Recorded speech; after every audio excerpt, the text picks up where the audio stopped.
Surat special operation group એસઓજીએ નકલી પનીર સામે મોટી કાર્યવાહી કરી. સુરતના પાંડેસરામાં 1400 કિલો નકલી પનીર જપ્ત. એસઓજીએ ઔદ્યોગિક રસાયણોના ખતરનાક ઉપયોગનો આરોપ લગાવ્યો. પૂર્ણશંકર શર્મા સામે કેસ દાખલ. હવે સફેદ ખોરાકથી સાવધાન રહેજો. જો તમને સફેદ પનીર મળશે તો તમને સ્મશાનમાં જવાનો વારો આવશે.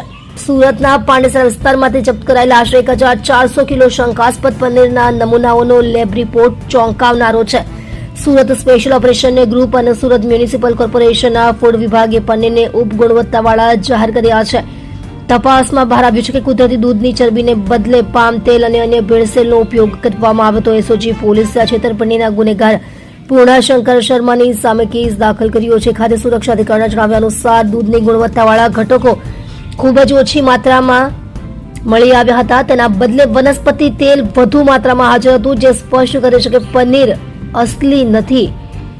આ ખુલાસા બાદ વહીવટી તંત્રે કાનૂની કાર્યવાહી શરૂ કરવાની તૈયારી શરૂ કરી છે. તપાસમાં સૌથી ગંભીર તારણો એ બહાર આવ્યા છે કે પનીરના ઉત્પાદનમાં ફૂડ ગ્રેડ એસિડને બદલે ઔદ્યોગિક ગ્રેડ એસિડનો ઉપયોગ કરવામાં આવ્યો હતો. નિષ્ણાતોના મતે આવી પ્રોડક્ટ લાંબા ગાળે શરીર માટે ખૂબ જ હાનિકારક હોઈ શકે છે અને કિડની અને આંતરડાના ગંભીર રોગોનું કારણ બની શકે છે. આ નકલી પનીર બનાવવાની પ્રક્રિયામાં પામ તેલ, દૂધ પાવડર અને પાણીનું મિશ્રણ સામેલ હતું, જે પછી મશીન પનીર ચીઝ જેવા આકારમાં બનાવવામાં આવતું હતું, કારણ કે તે વાસ્તવિક પનીર જેવું જ દેખાતું હતું. આ પનીર બજારમાં ખૂબ જ ઓછી કિંમતે વેચાતી હતી, જે એક મજબૂત સંકેત હતો કે તે નકલી છે. પોલીસ તપાસમાં જણાવવામાં આવ્યું છે કે આરોપી પૂર્ણશંકર શર્મા છેલ્લા 2 વર્ષથી આ ગેરકાયદેસર ધંધો ચલાવી રહ્યો હતો અને શર્મા દરરોજ આશરે 400 કિલો નકલી પનીર સપ્લાય કરી રહ્યો હતો.